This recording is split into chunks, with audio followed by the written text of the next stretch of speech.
litt mer down shoulders, skru på musikk. Ikke sant? Ikke det, her er vi. Nå blir vi sikkert sånn copyright av en gang, blir vi ikke det? Jeg tror under 10 sekunder så går det greit. Håper jeg da. Det kunne nesten ikke bevege meg.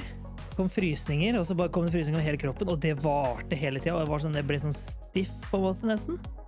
Så bare kom det sånne, det noen ganger så føler man tror mer eller mindre, og der så var det sånn, jeg bare forstod hvor mye kraft troen har da.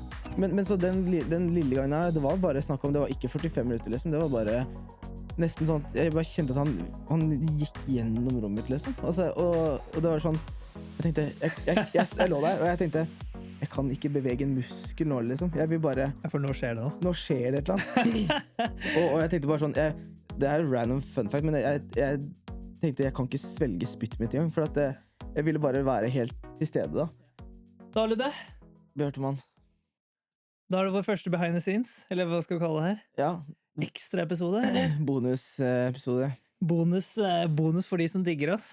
Er det mange som digger oss, eller er det mamma og pappa som digger oss? Det her er for de 12 subscriberne jeg har på YouTube. Akkurat nå har vi 12 subscribere, så det er jeg veldig fornøyd med. Men det er jo flere på Spotify da, sikkert 24. Vi gønner på. Opp og fram. Ja, så altså folk lurer sikkert hva som skjer nå. Det er på en måte vi ønsker å ha en sånn bonusvideo, eller bonus, liksom sjekke ut hva er det vi har kanskje på hjertet, litt sånn spørsmål til hverandre. Ja, hvordan er det egentlig å drive på? Og grunnen til at vi faktisk filmer det her i dag også, er fordi han gjesten vi skulle ha ble syk. Og det er livet med podcast. Det er jo, sånn er livet. Sånne ting skjer. Bjarte ringte meg 8:00 i går kveld. Luddemann, han er syk. Han er syk. Og vi prøvde å ringe andre. Ja. Og vi med en gang sånn, ok, men er det noen vi kommer på spontant så vi kan spørre? Riktig. Men det var liksom ingen som... Nei, det var som en fyr vi håpet på, så kunne ikke han skifte om sine planer. Ja. Og så har vi på en måte ønsket om å ha en sånn her episode. Ja da, vi så har det blir liksom en sånn event da. Da kan vi jo egentlig bare ha denne åpen, eller hva man kaller det, åpen episode behind the scenes. Så det er litt gøy, tror jeg. Å bare ha en sånn der sted vi kan være litt mer avslappet, litt mer down shoulders, skru på musikk. Ikke sant? Her er vi. Nå blir vi sikkert sånn copyright av en gang, blir vi ikke det? Jeg tror under 10 sekunder så går det greit. Håper jeg da. Men det er ikke kødd engang, er det ikke det? Jeg tror det er sånn 10 sekunder. Sånne ting burde egentlig vi vite når vi driver podcast. Der kommer det, folk kan kommentere, så får vi vite svaret. Ja, vi har fått en kommentar. Ja, det har vi. Hva var det? Hvilken kommentar var det, Ludvig? This is a fake podcast. På den har du fortalt det var den shorten din. Ja, det var en som mente at det var fake. At vi er en fake podcast. Følte det treffa, eller? Men det traff algoritmen i hvert fall. Sant? Jeg tenker vi hitter jo vi når jo ut til et publikum. Da er det ikke bare mamma og pappa som har fått det, liksom. Nei. Og bestevennen vår, liksom. Nei da. Nei, men det er jo bra. Men jeg skrev jo tilbake, da. Vi er ikke fake, og så skrev jeg link, da. Så kunne du se hele podcasten hvis han ville. Så jeg håper han sikkert ser på podcasten og føler seg veldig god nå, i hvert fall. Da skjønte han at det ikke var fake. Han syntes det var sikkert så bra, vet du. Men du, Ludde, kan ikke vi bare ta noen spørsmål her? Jeg hadde jo spørsmål på mobilen min, jo da. Som jeg ikke har på meg nå, men vi husker jo riktig her litt. Ja da. Vi tenkte jo at vi kan snakke litt om hvorfor startet vi egentlig en podcast. Ja. For det her var jo egentlig litt din idé først. Det er du som har på en måte ruget og tenkt. Ja, det er jo det. Oi, sorry. Det er litt jeg som har hatt, liksom, jeg har jo drevet med film i mange år, og liksom de siste sikkert, who knows, 5 år, så jeg har vært mye inne i podcast, 5-6 år i hvert fall. Det er liksom disse typisk store podcastene, sånn Joe Rogan har jeg ikke hørt mye på, men det er jo så mye, liksom, man skjønner at han på en måte har vært en stor, hatt liksom veldig interessante gjester, som har gjort at jeg liksom, ok, shit, det her kan være noe interessant. Og så har det egentlig bare blitt forskjellige podcaster som jeg bare har fått mye ut av. Som med George Jenkoff-podcasten for eksempel, fått veldig mye ut av, mye med tro og sånne ting, og det gjorde egentlig at han har sikkert startet om noen år siden, og da begynte jeg å tenke, det her er noe som jeg kanskje har lyst til å teste ut. Og det kom til meg kanskje et år siden sist, var det vel, i oktober-desember i fjor, og da kom det ganske sterkt, altså. At det var en sånn veldig stor følelse på at Gud liksom ønsket, eller at liksom han ga meg tillatelse, følte jeg kanskje mest. Ja. Hvordan da? Bare en tanke, liksom? Eller? Altså jeg som person opplever egentlig aldri Gud. Eller opplever, hva kan jeg si? Føler liksom, Sjeldent. frysninger, eller liksom man føler som Guds nærvær, liksom. Jeg har vært i Kona, Hawaii, eller andre steder som veldig mange opplever mye. Ikke opplevd noen ting. Jeg har vært person som kanskje tatt imot mennesker, eller jo, altså vært der for folk som opplever mye, da. Men det var faktisk nå i desember var det egentlig de første gangene jeg opplevde liksom, oi, Nå i desember. nei, i fjor Ja, desember, bra, ja. for det er 3. desember nå, så Ja, ikke det var sant? skjedd Ikke nydelig. Plutselig, vet du. Det var i går, ja. Og jeg har aldri opplevd noe mer lignende. Nei, det er sant. I fjor, jeg tror det var desember, og da faktisk fikk jeg en sånn opplevelse nesten i en 45 minutter, halvtime, med at Gud liksom virkelig, jeg fikk en sånn, jeg bare merket jeg trodde virkelig på liksom, shit, Gud er stor, han er mektig, Ja, jeg men fikk satt du i frysen. stua, Å, ja, liksom? eller sorry. hva? Jeg var på en møte på UiO-basen på Grimerud. Og det var egentlig stabsmøte, for jeg jobber som misjonær på UiO-basen. Og det var egentlig stabsmøte, og så plutselig ble møtet veldig ærlig, ekte. Baselederen begynte å måtte få folk til å be over forskjellige ting, og da plutselig traff det meg skikkelig sterkt. Og bare, shit, Guds godhet, hvem er han? Hvordan kan jeg bli brukt av han, da? Og da var det nesten i 45 minutter, faktisk. Og jeg bare kunne nesten ikke bevege meg. Det kom frysninger, og så bare kom det frysninger over hele kroppen, og det varte hele tida. Og jeg ble sånn stiff, på en måte, nesten. Og så bare kom det sånne vet ikke, det er noen ganger så føler man tror mer eller mindre. Og der så var det sånn, jeg bare forsto hvor mye kraft troen har, da. Hvor mye kraft er det når jeg sier noe. Hvor mye kraft er det når jeg sier hva som er sant, altså sannhet. Og da ble det gjennom da at da ble jeg sånn der, shit, jeg tror podcast bare kom veldig sterkt på meg. Bare, ok, jeg har lyst til å starte podcast, og Gud sa på en måte til meg da at du begynner plan podcast, og så sa han i oktober neste år, så kan du begynne, så kan du starte podcasten. Og det var litt sånn, jeg var usikker også. Var jeg sånn, skal jeg gjøre det? Eller, for jeg følte egentlig jeg skulle starte liksom om 2 måneder, 3 måneder. Men da begynte jeg å planlegge. Skulle egentlig gjøre det med kona mi først, faktisk. Men så var hun amerikansk, og da snakker hun engelsk. Ja, sånn, ja. Du ville gjøre det på norsk? Ville gjøre det på norsk. Jeg skjønte at det var, jeg ønsker at jeg kom mer til nordmenn. For hvis jeg er amerikansk, så treffer det ikke mot nordmenn, da. Og etter det så ble det bare planlegging, og så skjønte jeg, ok, kanskje ikke det funker med kona mi, og da plutselig fikk jeg hadde podcast med kona mi, vi skulle gjøre det, og så tenkte jeg, det var litt kult at Ludvig som liksom sidekick faktisk, sa jeg til kona, og hun bare, hvorfor Ludvig? Og jeg bare, jeg tror han er liksom god person som snakker, og er flink, og liksom kan liksom, hva er det, karisma, eller hva man kaller det. Og da etter en stund så skjønte jeg, ok, jeg tror ikke kona mi kan være med, for hun kan jo ikke norsk. Og da var det egentlig bare å tekste deg, altså.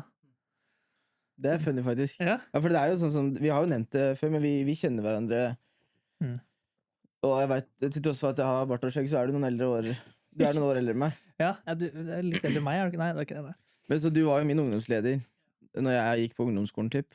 Det betydde jo veldig mye for meg, sant? Og du har vært en viktig person for meg, og fulgt meg i oppturer og nedturer. Og du har jo liksom sittet der og hørt på mye av mine spørsmål og tanker, og jeg husker vi pleide jo å ha noen sånne jevnlige samtaler hvor liksom mentorprat, da.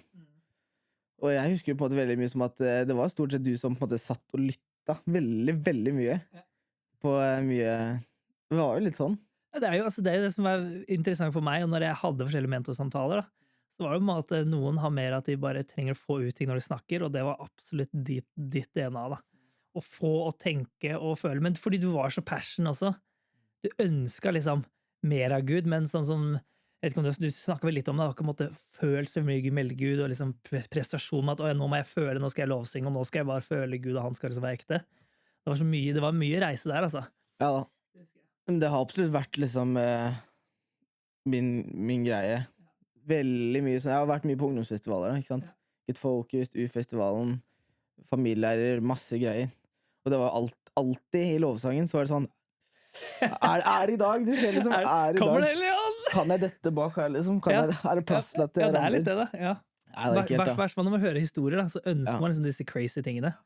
Og det er det som også jeg har liksom lært når jeg ble eldre. At noen opplever mer av det.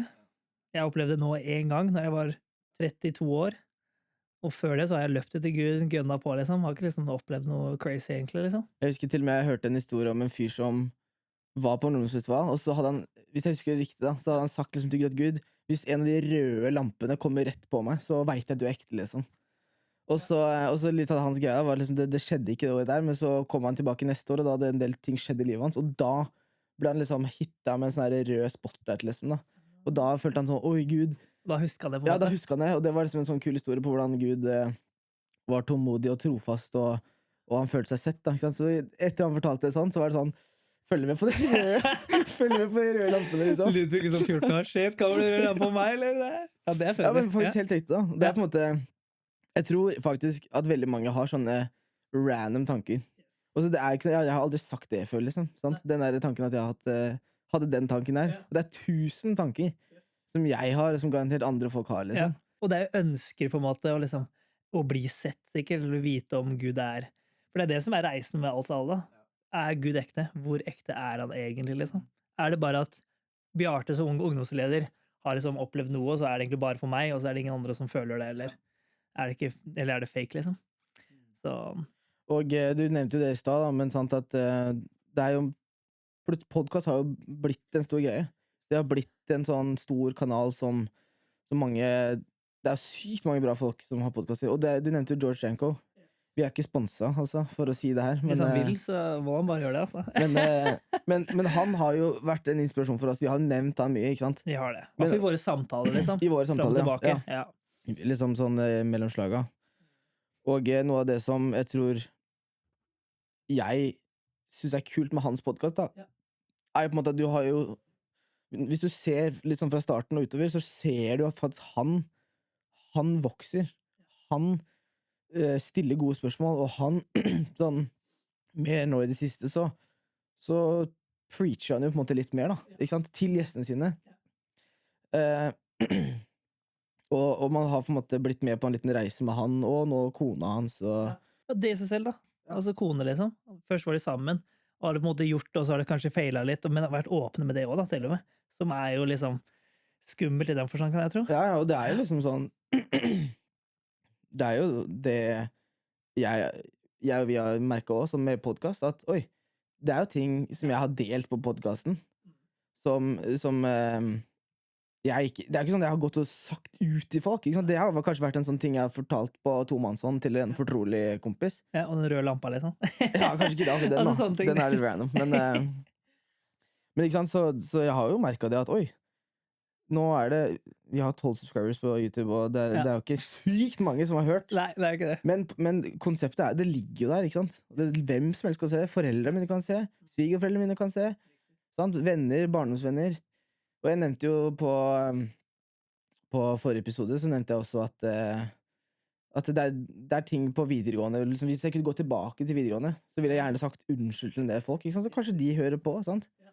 Så det er jo et eller annet med det å, ok, velge å stå litt i en sånn kamp om å få ut det som jeg mener er sant og viktig, da. Selv om det koster liksom litt av på en måte personlig stolthet, eller whatever, da. Ja, altså den derre som sier, ja, hva er ordet? Jeg prøver å finne ordet. Det er, være ærlig ekte. Ja. Det er litt skummelt når liksom, en random person kan vite noe veldig personlig om det, fordi vi er så ekte her. Men hvordan har det vært for deg, da? For eksempel når jeg nå kommer jeg tilbake til spørsmålet, og når vi startet podcast, liksom. Hvordan var det for deg å få meldingen av meg, og liksom, ok, har du tenkt på det før, liksom, for eksempel? Ja, jeg har på en måte hatt en tanke om podcast. Ikke nødvendigvis at jeg skulle lage en podcast, men jeg tenkte kanskje at for jeg har også jobbet på en sånn bibelskole i Ungdom i oppdrag, eller DTS, da, som vi nevner stadig vekk. Men der er det jo på en måte veldig mye kule historier man får høre, og det er veldig liksom, lærere fra hele verden som kommer innom. Så jeg tenkte at la oss starte en podcast hvor disse som kommer innom, og de elevene som er der, mens de opplever ting, så kan de dele kjapt på en podcast. Nice. Det var på en For da måte har du det. liksom lange samtaler, liksom. Ja, Ja, med nei, det. egentlig bare korte greier, da. Sånn korte vitnesbyrd fra folk. Men så du har jo så mye kunnskap om video og alt sånne ting, så når du spurte meg om jeg kunne bli med, så bare sendte jeg meg inn til sjefen og sa hei, kan jeg ta en halv dag tirsdag før lunsj, liksom, og ha sett det til podcast. Og det var good, og da synes jeg det var kjempegøy. Det er jo superdigg, og jeg kan føle jeg setter meg bare ned i sofaen, og du ordner liksom alt av lyd og kameraer og, og sånne ting. Ja. Men du følte ferie, liksom, for å starte og liksom Ja. tørre å gjøre det også, liksom, Ja for da. det er jo litt skummelt. Ja. I den forstand. Jeg tror kanskje ikke jeg tenkte liksom Jeg vet ikke, jeg tror ikke jeg tenkte masse sånn Jo da, jeg tenkte litt sånn Oi, ok, skal jeg dele dette? Skal jeg dele dette? Og også litt absolutt møtt den tanken om at ok, men hva har jeg som er verdt å dele? Hva kan jeg si som folk syns er interessant? Jeg tror det er en veldig sånn typisk ting å Jeg tror nesten alle føler det, i hvert fall i starten, liksom. Ja. Og på en måte både som en sånn på en måte den løgntanke at man skal ikke liksom bli dyttet ned av tanken om at liksom, eller du er ikke god nok. Det er jo sånne tanker som fort kommer. Sant? Du kjenner ikke Gud godt nok, eller du har ikke opplevd nok, ikke sant? Men samtidig, og det er på en måte, det er bare greit å deale med, og så samtidig så tror jeg det er litt viktig å ha på en måte en gudsfrykt over det også, og vite at ok, når du og jeg sier ting på en podcast, når vi liksom sier at ok, vi opplever at Gud er sånn, at han er sånn og sånn, eller at Bibelen sier jo dette og dette, sant? Når folk hører det, naturligvis tar man jo det som på en måte en De sånn, stoler på oss, liksom. ja, Ja. man gjør det. Jeg også ser jo på en måte på folk, og i det sekundet man hører noe bli sagt som en selvfølge, så blir det jo på en måte plantet en tanke om at sånn er det. Og i hvert fall man tar det. Ja, det tror Ja. jeg på. Ja. Da er det på en måte nesten dem sin realitet også. Ja. Og vi er jo ikke liksom en sånn der vi er jo ikke en bibelpodcast. Det er ikke sånn at vår podcast er ikke en sånn lecture eller undervisning. Det er ikke sånn at vi snakker om temaer. Vi sier liksom at i dag så skal vi snakke om også et tema, eller et spørsmål. Men det er ikke sånn at vi på en måte det blir mer en samtale enn en undervisning, da. Ja, for det likte jeg når vi snakket sammen om liksom, hva er det vi ønsker å få ut av podcasten. Og det digger jeg når du sa vi ønsker ikke å ha et intervju. Ja, eller biografi, liksom. Biografi var det. Det var ordet. Du ønsker ikke biografi, du ønsker en samtale. Og det er det som liksom, jeg føler da gjør det litt lettere for oss å liksom, senke skuldrene med at eller det gjør at vi må jo også prestere litt, for det er jo en samtale. Men det er det vi liker, da. Å liksom ha en sånn grave litt i personen som sitter her som gjest, og på en måte ha den der gode samtalen med at ok, hva har du følt noe, tenkt noe? Og så, ja, da kan vi reflektere med at vi har også følt og tenkt dette litt. Og det er det jeg digger med liksom podcast, da. Det er det jeg føler liksom Joe Rogan og liksom de forskjellige store podcasterne har, det er sånn virkelig, det er han starter den nye ideen nesten. Må bare være helt nysgjerrig og spørre, men så ser du at han har jo liksom, han har noe han tenker også, liksom. Og det er det liksom, likte liksom med tanken her, liksom, ok, hvordan kan vi ha gode samtaler, og spesielt jeg merker at i Norge så er det er et helt vakuum, i hvert fall med content der vi på en måte tør å snakke om tro, tør å snakke om liksom bare spørsmål og tanker med Gud, i stedet for at vi må være prester eller ha en master i teologi, ikke sant? Men at vi bare er ærlige og ekte, da. Og det er det som jeg føler er viktig, at vi vet ikke alt. Nei. Vi kan litt, men dette tror vi i hvert fall. Ja, for vi viser jo overhodet ikke til noe bachelor eller mastergrad. Tvert, vi viser jo egentlig bare til failures. Ja, altså Men at vi- failures, og så liv, da, ikke sant? Ja, ekte liv. Det Ja. er sant. Og det For et liv, liksom. for et liv. Ja. Men det er jo det som jeg nevnte i stad, at jeg tror det er så mange tanker som man har, som du tenker at det bare er jeg som tenker sånn her. Men spesielt når det kommer til liksom Gud, å oppleve Gud, eller det åndelige, ikke sant? Eller sånn, jeg vet ikke alltid sånn, hvis folk spør meg, eller hvis folk snakker og sier at Gud sa til meg at jeg skulle gjøre dette, eller Gud liksom la det på hjertet mitt, eller jeg følte at Gud, altså det er så mange ting, så det er derfor, så når du sa det i sted, så bare synes jeg alltid det er så interessant å spørre, ok, men hvordan opplevde du det? Sant? Og fordi det er så lett at man hører så mange statements på sånt, og så hvis du har jeg bare opplevd veldig at hvis jeg spør folk, ok, men hvordan så det ut for deg, så har de ofte en kul historie bak, da. Ofte at, og da får jeg liksom åpna og pakka litt opp den der mysteriet rundt det åndelige og Ja, for det digger jeg, det gjør du nesten hver gang, merker jeg. Når jeg hører noen snakke om noe åndelig, så merker jeg at du bare, ja, men hva skjer der? Og det er viktig, for det er så lett når man liksom har opplevd noe åndelig, så bare vil man liksom bare, man føler litt sånn, man vil på en måte ikke si at alle må oppleve det, eller sånne ting, og liksom, men jeg tror det er viktig å bare være åpen og ærlig, og så så er det ikke for det er jo overhodet ikke en formel, så det er jo Nei. et overnaturlig element her, ikke det er sant? det vi Og jeg alltid også- sier. Ikke formel. Ja, og jeg også har absolutt hatt liksom opplevelser av å kjenne Gud nært på en annen måte. Altså, vi tror jo på en måte at Gud er alltid, hans nærvær er overalt, hele tida. Men så er det jo på en måte et spesielt nærvær som man kan oppleve noen ganger. Jeg husker det spesielt en gang. Jeg lå og jeg bare lå i senga og hadde hørt på noe lovsang, eller bare lå og snakka med Gud, liksom. Og så plutselig, så bare, jeg vet ikke hvordan jeg kan beskrive det, men jeg skjønte at, oi, nå er han i rommet mitt, liksom. Jeg så han ikke, og ingenting, men jeg lå liksom på siden, og jeg bare slappet av, og så kjente jeg plutselig en sånn der euphoria, en sånn epiphany, en fred. Det er jo de tingene vi hører hele tiden, liksom fred i nærvær og kjærlighet. Ja, en tro, eller... Men på en måte, jeg hadde hørt så mange si liksom, ja, så Guds nærvær, det er fullt av kjærlighet, det er fullt av fred, det er bare nice, liksom. Og du bare, what? Ja, det er så fred og kjærlighet, det har blitt, når du hører det 1000 ganger, så blir det, dessverre da, litt sånn der genetisk. Ja, også fordi du kan ikke henge det på noe heller, da. Nei, men så den lille gangen her, det var bare snakk om, det var ikke 45 minutter, liksom, det var bare nesten sånn, jeg bare kjente at han gikk gjennom rommet mitt, liksom. Altså, og det var sånn, jeg tenkte, jeg lå der, og jeg tenkte, jeg kan ikke bevege en muskel nå, liksom. Jeg vil bare... Ja, for nå skjer det noe. Nå skjer det et eller annet. og jeg tenkte bare sånn, det er random fun fact, men jeg tenkte, jeg kan ikke svelge spytt mitt i gang, for at jeg ville bare være helt til stede da. Hvor gammel var du da?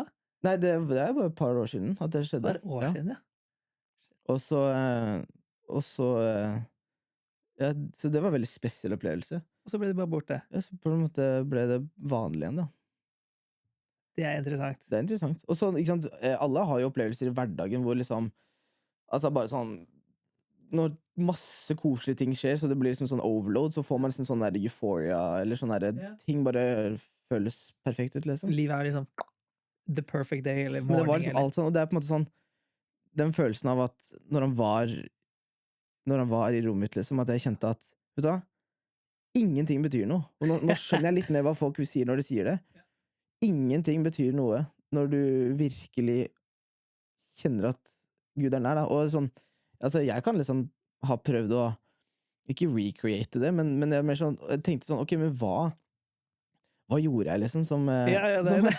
Kan jeg liksom, leste nok, var det. Ja, hvilket vers var det jeg leste sist liksom? Leste igjen, se om det skjer igjen. Men det er det som er liksom det frustrerende og litt vakre da, med at, ok, vet du hva, Gud, han det er ikke en formel, det er et forhold. Sier det igjen og igjen, altså. Ja, vi sier det igjen. Ja. Men det er så bra, for jeg tror vi trenger å høre det, alle sammen.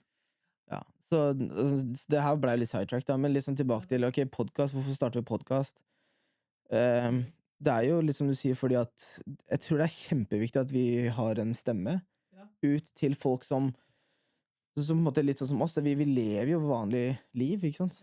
Altså, vi har jo litt spesielle jobber for at vi jobber for en misjonsorganisasjon. Men, ikke sant, du har kone og barn, og jeg har kone, og vi har liksom fritidsaktiviteter, og vi betaler leie, og jeg drar på matbutikken og handler, og altså alle disse tingene da. Og vi har på en måte vært gjennom en reise selv, og gjort oss erfaringer, og det er det som er kult med å ha gjester da, for at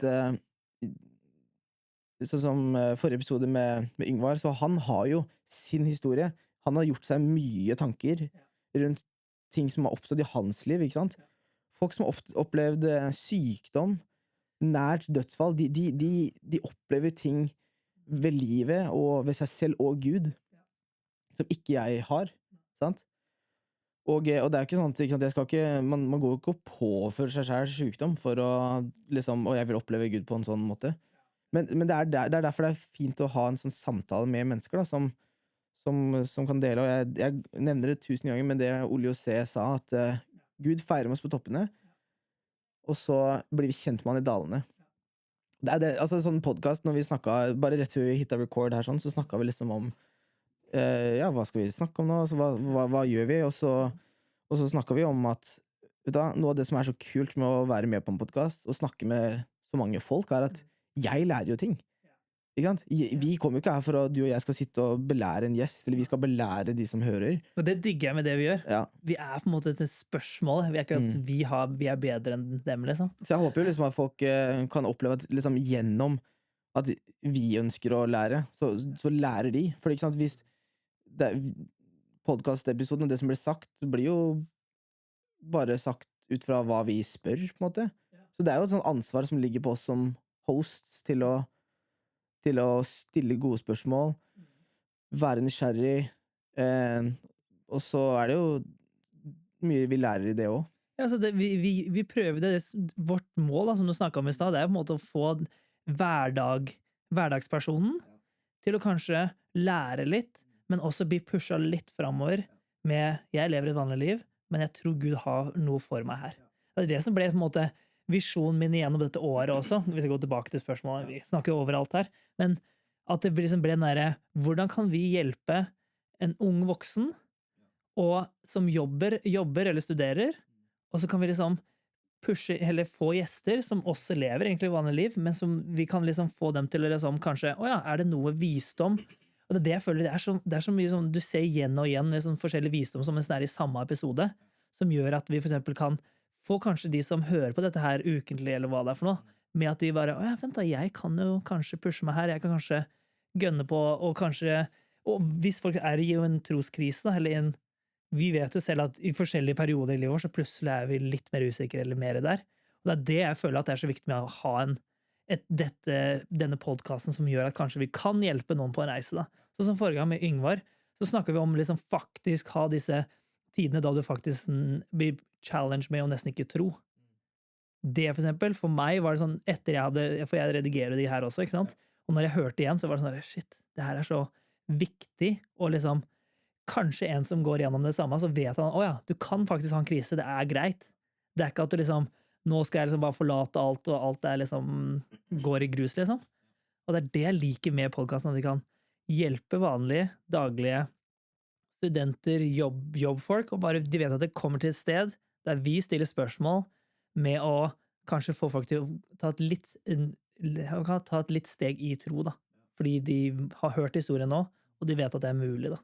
Jeg husker faktisk jeg snakket med en pastor, og han sa at noen ganger så kan faktisk liksom vårt kall og våre gaver kan ligge ganske tett i tett med våre største fristelser, på en måte, eller våre største svakheter, kan nesten ligge tett i tett opp mot kall eller gaver og talenter, da. Ja. Og rett og slett at det har jeg tenkt litt på også, at det er så viktig for hvis Gud har lagt ned en verktøy i meg, i deg og i deg som hører på, så er jo det han ønsker å bruke til sin ære, og så er det jo i hvert fall da det fienden ønsker å ødelegge, ikke sant? Og det er jo lett å tenke at da er det jeg som har lagd denne talentet, det er jeg som har jobbet. Og det er farlig, for det er en fallgruppe, og jeg tror det er der, hvis man liksom catcher en greie om at, ok, man kan ikke være stolt. Hvis du blir kjempegod i et eller annet, da, ikke sant? Og så vet du at det er ekstra viktig at du må passe deg for å falle i stolthet, og jeg tror på en måte vi blir tvunget til å sørge for at vi ligger helt flate, og kan ikke ta noe ære for det selv, da. Og det er jo så sinnssykt lett å finne identitet i ting man er god på, eller Ja, for er det noen steder du har merket at, åja, jeg har liksom, ok, vært der, men så har jeg liksom fått litt mer, ok, det handler om Gud, eller det er liksom Guds identitet, liksom? Liksom, stor del av mitt vitnesbyrd er jo på en måte at jeg kommer fra en familie med liksom over snittet mye ting, da, sant? Altså mye kule biler, fine hus, alltid hatt liksom alle de nyeste spillene, alle de nye konsolene, hatt liksom masse besøk av venner og spist masse god mat, og altså alt har liksom vært så komfortabelt, og jeg husker at jeg på videoene så begynte jeg å tjene en del penger, og så var planen min egentlig bare å bli dritrik. Ja, og så, det er morsomt. Og så kom jeg inn på tanken om å ta en sånn bibelskole, og liksom hvordan jeg endte opp med å gjøre det tror jeg, når jeg ser tilbake, opplever jeg at ok, Gud, han ledet meg. Det var ikke sånn at noe sjukt skjedde, og at liksom sånn, det var ikke noe voldsomt i det hele tatt, men det var bare sånn, jeg fikk en sånn lyst i hjertet mitt, da. Ja, for du skal jo snakke om på en podcast, det var sånn, det var egentlig, til slutt så ble det en lyst. Det var sånn, vi hadde egentlig ikke lyst, på en måte, husker jeg. Men så skjønte du kanskje at det var... ja, så skjønte jeg at eller bare, jeg hadde lyst til å, jeg var jo nysgjerrig da, sant? For jeg kom jo fra jeg vokste opp i kristen familie, vokste opp med alle de greiene her, og jeg har på en måte sett nok mennesker til å vite at, ok, det er 100% et eller annet med den der guden de snakker om, liksom. Og jeg har så sykt lyst til å oppleve han, og mye av min frustrasjon lå kanskje i at jeg ikke følte jeg opplevde han sånn som jeg ville, da. Jeg Ja, det ville ha var- frysninger, Vi hadde mange sånne samtaler, ville ha altså. gåsehud, ville kjenne et nærvær, fred, kjærlighet. Jeg ville bli slått i bakken, liksom. Sant? Og det er liksom, det er jo igjen da, med å si det liksom ut på en sånn podcast, det føles litt funny, liksom. Men jeg tror mange også kan relatere til det, da. Men mesteparten relaterer jo til det. For det er jo minsteparten, eller hva man kaller det, opplever liksom disse voldsomme greiene. Og det er det vi håper, da, at folk ikke jager etter det. Nei, i hvert fall ikke at det liksom er et fokus i seg selv, da. Absolutt. Men tilbake til liksom spørsmålet om det med å legge ned ting. Så jeg tok bibelskolen, og jeg har alltid liksom hatt altså entreprenørskap synes jeg har virket veldig spennende. Så før jeg begynte på bibelskolen, så jeg liksom masse, jeg kjøpte et kurs, sånn der businesskurs til 25 000 kroner, husker jeg. Og jeg tenkte liksom, jeg skal bare gå all in, jeg skal committe. Og jeg var i ferd med å bli med i sånne her coachingprogrammer, betale liksom coacher sånn 10 000 i måneden for å begynne å bli trent i business, sånn social media marketing. Alle disse greiene her da, og så opplevde jeg på en måte at jeg skulle fortsette, eller jeg hadde lyst til å fortsette videre og jobbe som sånn stab eller stipendiat nesten på bibelskolen, som en leder. Og så det ble aldri naturlig for meg å hoppe inn i noe bedrift eller starte et eller annet, sant? Men jeg merket at det fortsatt, så jeg brukte masse tid på å fortsette å se på videoer, og jeg liksom ville sette meg inn i hvordan å tjene penger, og For du gjorde hvordan... det når du gjorde det, liksom disse bibelskolene? Ja. Og Staba til og med, eller? Ja, Ja. men så jeg bare kikket på siden da, men og så kom det til et punkt hvor liksom, jeg tok meg selv at, oi, uansett om det her er noe jeg kommer til å gjøre senere i fremtiden, eller om det er noe Gud kaller meg til om x antall år, så er det ikke det her som er relevant for meg akkurat nå. Så hvorfor bruker jeg så mye tid? Hvorfor sitter jeg og scroller så mye på telefonen og ser på videoer, coaches, tutorials, courses, alle disse greiene? Hvorfor bruker jeg så mye tid på å se på det når det på en måte ikke er relevant for meg akkurat nå? Så jeg opplevde på en måte at det var ikke sånn at Gud fortalte meg, nå må du slutte å se på det, men det var mer sånn, han på en måte viste meg litt da, at ok, det her blir på en måte, det tar en del tid, tar en del fokus, og det er ikke det at det er noe galt med det nødvendigvis, men det er liksom, i min situasjon der sånn, så bare skjønte jeg at ok, det her kan jeg legge litt ned da. Ja, for det er jo på en måte, du jobber jo som stab nå, og du gjør noe annet enn, det ble egentlig bare scrolling, og det eneste du brukte tid var å tenke og se, men da når du var ute av det, så gjorde du noe Ja, helt og det annet. blir som at jeg blir jo ikke til stede i det jeg driver med, i den forstand av at jeg tenker jo på en måte at igjen, det er det i fremtiden som er viktigst, så det jeg gjør nå er bare en sånn her forberedelse, eller det er bare Den en er sånn her, interessant, ja.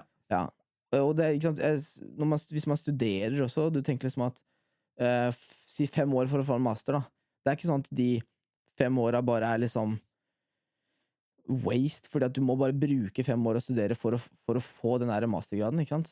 For hvis du tenker sånn, litt sånn som jeg gjorde, så går du plutselig glipp, du legger så lite betydning i de 5 årene da, du går glipp av så mye verdi av å vite at, ok, jeg studerer ikke bare for å få en master nødvendigvis, eller jeg driver ikke med og jobber på bibelskolen og er leder og sånne ting, bare for å liksom forberede meg til et eller annet der fremme, men det har på en måte en verdi her og nå også da.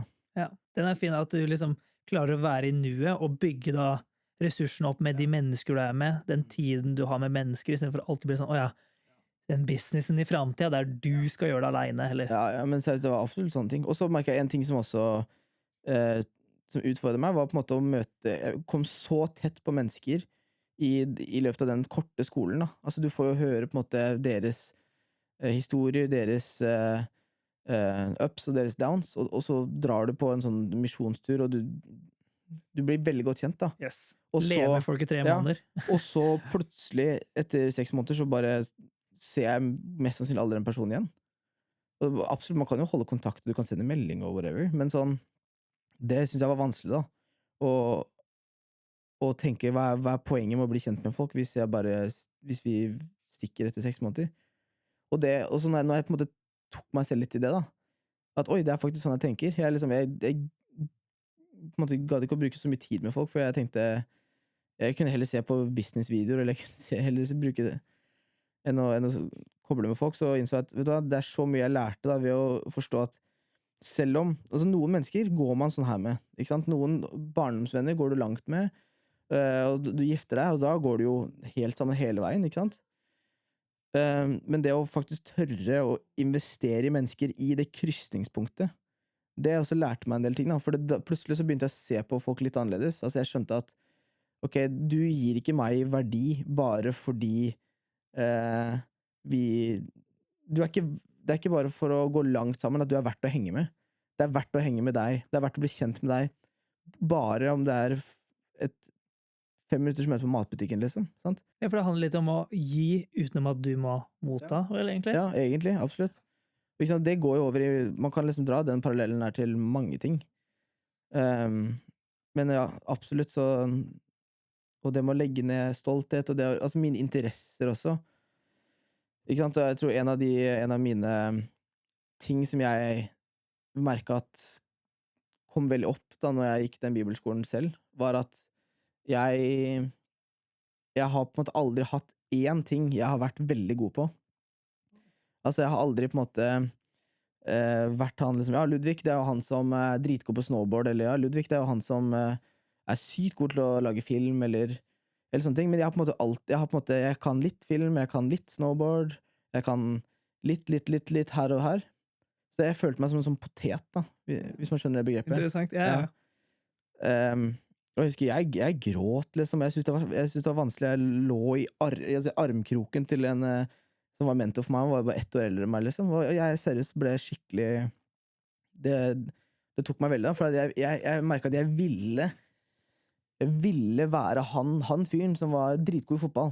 Han fyren som var best i liksom video. Han fyren som var best i snowboard. Eller whatever. Og så nådde jeg liksom ikke opp til det da, for jeg har jo ikke liksom dedikert livet mitt til én ting. Og jeg husker også, når jeg var liten, jeg var fra 8 til jeg var 12 år gammel, så trente jeg kampsport. Og jeg husker sånn, jeg kunne bruke så mye til å angre på at jeg sluttet når jeg var 12, for jeg hadde jo hatt svart belte, og folk hadde visst at Ludvig, han driver med taekwondo, og han er kul. Sant? Og man finner veldig, veldig fort identitet i det da. Det er det jeg synes er interessant også med å starte med jiu-jitsu også. Kampsport, på en måte. At jeg merker det så fort å faktisk for det høres jo kult ut å si at du driver med kampsport, sant? Det er veldig, veldig fort gjort å ville liksom ha creds for det. Hvis jeg er helt åpen og ærlig da, sant? Eller hva enn man driver med da. At det er så mange ting man har lyst til å Man har lyst til å være personen som folk liksom, ja, shit, det er liksom den personen. Og liksom på videoene, når jeg også begynte å tjene penger, og jeg kjøpte merkeklær, og jeg kjørte pappas bil og sånne ting da, sant? Så det var så lett for meg å bygge opp en sånn identitet da, om at, for da fikk jeg liksom litt det jeg ville, at ok, ja, Ludvig, det er han suksessrike fyren som har klærne, pengene og bilene og whatever. Men det er så tomt altså. Så det har vært liksom en liksom greie der, at du liksom være den personen som folk kan huke på at, ok, det er liksom Ludvig, og du liker den liksom, at de sier det. Og det er på en måte, man skjønner jo på en måte, mange, man skjønner at det høres jo så teit ut og sånn disgusting ut når man sier det. Men jeg tror for meg så har det vært veldig, veldig mye kraft da, i å faktisk tale ting ut. Si de der, altså sånn, liksom når jeg kjørte de der bilene, de der kule bilene, så hvis jeg kjørte forbi ungdom, så var det noen ganger at de liksom, de ba meg om å ruse motoren, eller folk ville sitte på med meg, sant? Og hvis jeg kjørte forbi en ungdomsgjeng, så kunne jeg revve motoren, og så liksom bråker det. Og det er så, jeg husker de første gang jeg sa det til noen, så bare skjønte jeg, shit, så hvorfor gjør du det? Så korrupt det er, altså så skittent hjertet mitt egentlig er, altså. For når du gjorde det, så likte du det vel, eller? Ja, altså det fyller deg med sånn her ekkelt ego. Og jeg, still to this day, så merker jeg at jeg fortsatt blir utfordret på sånne ting, sant? Hvis jeg kjører kule biler, ikke sant? Eller sånne ting, at jeg ser at, det er svak ting i hjertet mitt noen ganger. Og om det er klær eller materialistiske ting da, og det er ikke bare meg da, sant? Det ligger jo, Bibelen snakker jo mye om det, og det ligger veldig i mennesket. Det er litt DNA liksom, til nesten alle mennesker. Ja. Rett og slett. Men jeg tror på en måte bare at jeg ble eksponert for det veldig fort. Altså jeg begynte å tjene mye penger fort. Og det snakker Bibelen til og med om, ikke sant? Og på en måte hatt ting som var hakket over gjennomsnittet. Altså liksom ikke de sjukeste bilene, ikke liksom Lamborghini og sånne ting, men Porsche, ikke sant, Jaguar og de der greiene. Så nei, det har vært litt min historie, og det er det jeg også synes er gøy å kunne dele på en podcast da, rett og slett. Og jeg har merket selv når jeg har hørt på taler eller podcast, og jeg skjønner at oi, det går faktisk an å bli kjent med Gud på en sånn og sånn måte, sant? Og når du hører, og jeg har vært veldig heldig, vi har vært veldig heldige, for vi har vært i en sånn, jobbet i en setting og jobber på en plass hvor det er mye folk som kommer inn og ut, som har opplevd masse kule ting, sant? Ja, for det er så heldig med de gjestene vi har, liksom. Ja. Er det liksom noen flere gjester som du føler, eller som vi føler, som er det som vi har lært da, eller som liksom... Ja, men det er absolutt helt konkrete ting jeg kan ta med meg og hørt fra hver enkelt podcast, liksom. Men det var jo som sagt, vi spilte faktisk inn 2 episoder med litt sånn biografi, intervjustil da. Og den første var jo, vi spilte faktisk inn 2 ganger med Ole C. Norum, fordi at første... Han skulle egentlig være første gjest. Han skulle være første gjest, Jesus Loves Later, men så ble lydfilen ødelagt. Ja. Da lærte jeg det, at det var en minnebrikke, liksom. Alt var sein. Og da prøvde jeg å fikse det, selvfølgelig, og så sitter jeg der og bare shit. Derfor jeg husker du ringte meg den kvelden her og sa at lyden funker ikke, liksom. Og da tenkte jeg bare, ja. Hvert sekund så hakka han ut, liksom. Det er sånn der. Men ikke sant, det er også bare interessant å lære om podcast, og for folk som hører, liksom, at det er helt sånne ting som skjer, og vi... Ja, og for nå fikk så god samtale med Ole, liksom. Liksom lærte, hvis folk har hørt podcasten, at han måtte plutselig åpne opp om depresjon, for eksempel. Og vi hadde jo ikke peiling, egentlig. Og det var sånn, for meg var det sånn første, liksom, shit, plutselig, vi ser at de tør å åpne opp litt, og da merker jeg at det her er et så viktig sted, at folk kan kanskje forstå og se at, ok, det er faktisk flere. Du er ikke alene, den er jo, jeg merker jeg og kona snakker ofte om det, og at hun ofte kan føle, åja, denne følelsen, jeg er alene, men vi vet jo at det er mange som kan oppleve forskjellige ting da. Så det likte jeg veldig godt med Ole, at han plutselig sa det, og da var jeg redd da, når vi skulle filme igjen, ok, hvordan får vi det samme fram, eller hva får vi fram, liksom? Men det var jo da vi liksom forandret litt konseptet, for at det er sant. etter vi hadde snakket han og hørt liksom, den episoden var det jo mest han som delte sin historie, og på en måte fra han var liten til han vokste opp, hvordan det har vært. Og så skjønte vi at han har jo faktisk veldig mye gullkorn på det med å oppleve Guds ledelse, eller oppleve å bli ledet i, ok, hva er det hans liv skal bli brukt til? Ja, for han er jo valgt Jesus Loves Later, og det er jo på en måte en plan, ok, er det Guds plan? Og det var liksom da jeg følte at det liksom klikket litt for oss, når vi skjønte at, oi, la oss snakke med gjestene litt på forhånd, høre liksom hva er greia de, liksom? Ja. Det er ting jeg opplever at jeg kan si mer på, fordi at jeg har tenkt mer på det, snakket mer med andre om det, og jeg har opplevd mer av det da, ikke sant? For eksempel penger og materialisme, sant? At det har jeg gjort meg mye tanker rundt, sant? Og det har kjent mye dragning, kjent mye på selv også, at jeg har hatt på en måte med masse, og så har jeg også siste 2 årene så har jeg levd på støtte. Altså at jeg får ingen lønn, men jeg jobber fulltid, og jeg er avhengig av å spørre folk jeg kjenner om de ønsker å støtte det arbeidet jeg gjør, fordi at jeg selv tror på det da. Og da får man på en måte en sånn der veldig stor, og det har vært veldig sunt for meg, tror jeg. Ja, å spørre folk om penger. Ja. Det koster litt sånn til det også. Har du så støtte arbeidet jeg gjør, liksom? Vil du betale meg månedlig, liksom, for det jeg driver med? Men igjen, da, så mye gode erfaringer på det, og det er det som er kult med podcast, at vi får snakket med så mye forskjellige folk, og vi har jo på en måte en liste med folk vi har lyst til å ha tenkt på å invitere, og der også er det gøy å liksom se, ok, denne personen har liksom disse erfaringene, eller denne livsstilen, og så kan vi bare utforske temaer sammen da. Og det er det jeg håper at folk skjønner, at vi også er jo på en reise her, du og jeg. Vi var jo det med Ole, og så med Miriam for eksempel, ok, vi hørte hennes historie, og liksom, for meg var det sånn interessant å bare lære å bli kjent med henne gjennom et kamera, og så ble det Ole som episode nummer 2, liksom. Nei, 3. Endre er 2.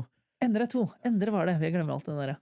Ja, ikke sant? Og da med Endre også, det var egentlig første gang vi var testet ut, ok, tema liksom, og da med at vi liksom kunne bare snakke om tilgivelse, og at vi var jo alltid usikre da. klarer vi å snakke så lenge, Ja, liksom. jeg husker vi snakket, jeg tror jeg spurte nesten sånn ordrett, liksom sånn, tenk om vi bare kan snakke i 20 minutter om tilgivelse, og så liksom, hva gjør vi da? Ser vi rundt og Ja, det er men så, ferdig. og det er jo på en måte mange ganger at vi møtes vi møtes klokka 8 på tirsdag morgen, og så kommer gjesten vår 9:30, Halv tid, ja. og før det så rigger vi til liksom studio, og så bruker vi på en måte ofte den tiden på liksom, ok, hva skal vi faktisk snakke om i dag? Vi har jo en anelse om gjesten vi har invitert, og vi har jo på en måte gjort oss opp en tanke. Men plutselig så ruller kameraet, mikrofonen er på, og så skal vi liksom si hei og velkommen, og lede en samtale. Og det også er liksom interessant, da. For man vet jo ikke. Nei, du vet ikke. Og så har jeg opplevd at det er det er masse å snakke om. Altså, jeg ble overrasket over hvor lett det er å snakke med folk. Og du får jo en tanke, vet du, når du sier noe, så får jeg en tanke, og så kan vi bygge på den, og så kommer du tilbake igjen, og spesielt med 3 da. Ja, det er akkurat det. Det hjelper, ass. Jeg tror det er nice for gjesten, faktisk også, at det er ikke bare en sånn her to øyne mot to øyne, men det er egentlig Jeg snakket det med Miriam, sorry, det var det var sammen med Miriam, for jeg husker, det var sånn feedbacken, med at henne snakket jo, men så ble det bare at henne måtte liksom fortsette å snakke om det, men da hvis vi hadde kommet med historie imellom, så gjør at henne kan, ok, da kan jeg kanskje snakke om det nå, fordi det gjør at henne liksom, yes. Og det digger jeg med Endre, det ble liksom den der, ja, det ble faktisk, han kunne slappe av litt, og det ble ikke den der presset da. Fortell hele livshistorien, og du må rekke, og vi skal bare stille et halvt spørsmål, så må du fortsette å snakke, ja, liksom. for det er jo ikke sånn en vanlig samtale egentlig er, ikke sant? Og så er jo de gjestene vi inviterer, er jo vanlige mennesker, ikke sant? Det er ikke mediefolk. Ikke sant? De største podcastene, de får jo, der er det jo mye kjente personer. Og det er det jeg synes liksom er kult, også med å bare ha helt vanlige folk, som ikke er kjente, eller som ikke har mediatrening, eller som ikke nødvendigvis er liksom en ekspert innenfor et tema.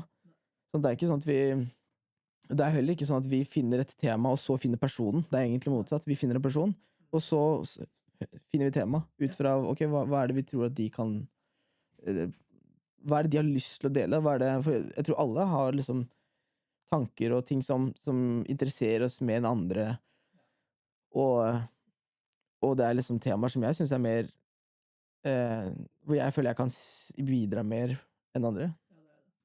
Og det er det som er gøy med da, når vi har så muligheter da, vi er jo velsignet, eller hva man kaller det, med så mange folk som vi kjenner gjennom livet mitt, og du kjenner liksom. Jeg tror det har vært liksom moro reise da, når jeg kan liksom kontakte så mange som jeg vet, ja, for eksempel da, Ingrid for eksempel, ok, hun var litt sånn bibelperson, det visste jeg fra før da, fordi SPS, hun gikk på friskolen med meg, eller i hvert fall 2 år yngre, tror jeg det var.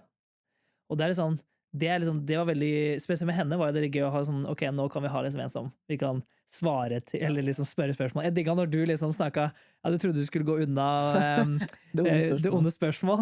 Det digget jeg liksom, for det blir på en måte jovial, men det er på en måte, det er så viktige spørsmål som vi kan stille igjen til en person som kanskje har enda mer dybde ja, gjort i seg mer Bibelen. tanker om det, liksom. Ja, så det er så moro når du har sånne gjester, så kan du liksom sette deg litt opp og sånn, sant, hva er det du har tenkt over, for du har mest sannsynlig lest gjennom Bibelen veldig mange ganger flere, og hatt dypere tanker om vers, ting som gjør at, ok, derfor mener jeg at dette er ondes problem, da, eller? Og tenk liksom, ikke sant, altså bare i mitt liv, det er så mange ting, liksom taler jeg har hørt, podcaster, en-til-en-samtaler, quotes, reels, YouTube-videoer, det er så mange ting som ligger i hodet mitt, og så når vi snakker da, så plutselig kommer jeg på, jo, jeg har faktisk hørt noen sa dette, eller noen whatever, og så har jo du det, og så har gjesten vår det, og så innser man at, oi, alle har på en måte tanker og ting å bidra med, da.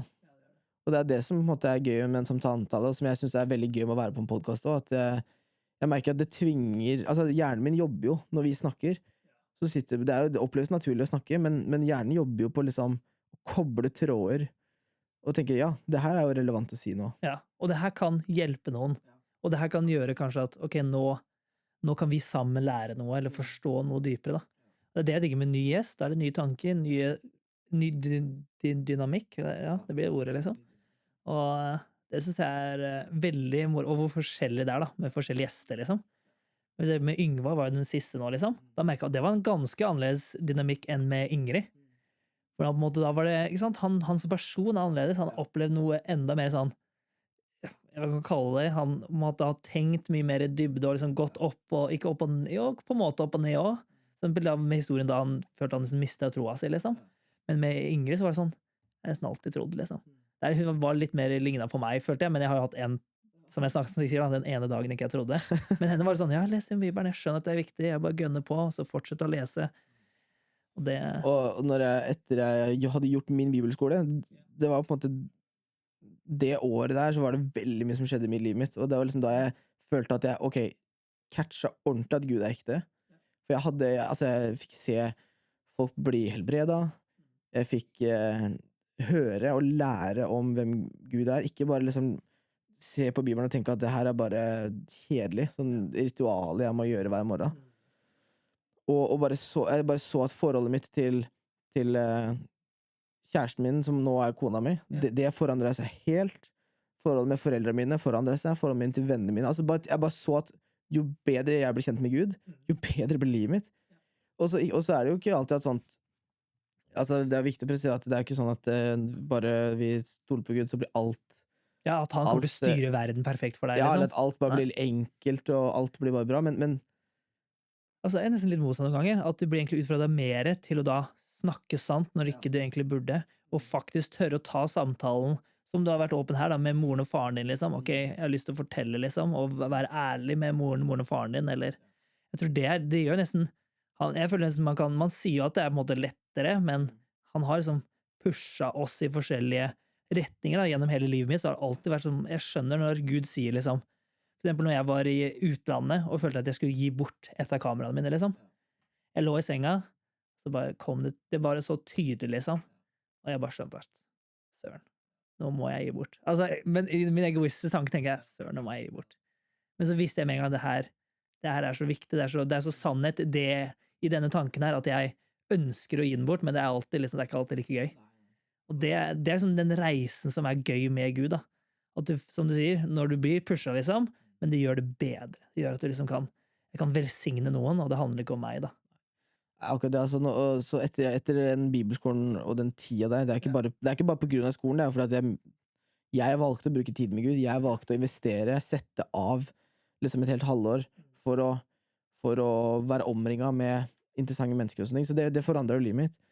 Og da ville jeg fortsette. Jeg merket at grunnen til at min motivasjon for å fortsette som stab eller som leder, da, er at jeg tenkte, hvis jeg kan bety det samme som mine ledere betydde for meg, for noen andre, så har jeg kjempelyst til å gjøre det. For at jeg bare skjønte at tanken om at hvis alle kan oppleve det som jeg fikk oppleve, så er det veldig bra. Faktisk, jeg snakket med ei for bare 2 uker siden eller noe, 2-3 uker siden, som hun var ikke kristen for et år siden, i fjor, men så hadde hun bare scrollet på TikTok, og så hadde det bare kommet opp, det er masse folk som på en måte bare legger ut en TikTok hvor de deler evangeliet, eller whatever, så hun hadde liksom sett flere sånne før, og så bare stoppet hun, så hørte hun gjennom en dude på TikTok som bare fortalte evangeliet, og så bare var det et eller annet inni henne som klikket, så nå er hun kristen, har vært kristen et år, for etter hun så den videoen, så var det som at hun fikk en sånn der åpenbaring, rett og slett da. En overbevisning inn i hjertet sitt om at, oi, dette er faktisk sant. Det her make sense, liksom. Det var sånn som Yngve sa jo, tid og sted og rom, da traff det han når han leste den boka her, blir sammen som henne, nå tid, sted og rom, nå smalt det, liksom. Ja, og det er jo det som jeg liksom håper at alle har jo, eller jeg har også hatt sånn opplevelse hvor jeg har hørt en tale, og liksom 5 sekunder av den talen, det han sa akkurat der, det traff en strenge, altså som Endre sa i episode 2, nå markedsfører jo mange episoder, men ikke sant, hvor han opplevde at læreren sa et eller annet, som det nesten ble en opplevelse som at han var den eneste i rommet, og hun snakket direkte til han. Det er et eller annet med det, da. Og at hvis det kan være, altså vi har en episode på 1,5 time, men 10 sekunder av den podcasten, hvis noe vi sier der kan treffe en strenge som gjør at Gud blir åpenbart på en ny måte. Ja, altså hjertet plutselig blir litt mykere, som vi snakker i Bibelen ofte, kjøtthjerte, i stedet for steinhjerte, blir litt mer liksom, at du kanskje til slutt så tør du ta imot og si, ok, nå har jeg hørt nok, eller sett liksom mye, nå vil jeg faktisk si ja til Gud. Det er derfor jeg ønsker, for jeg ser ikke så mye av det, spesielt norsk content.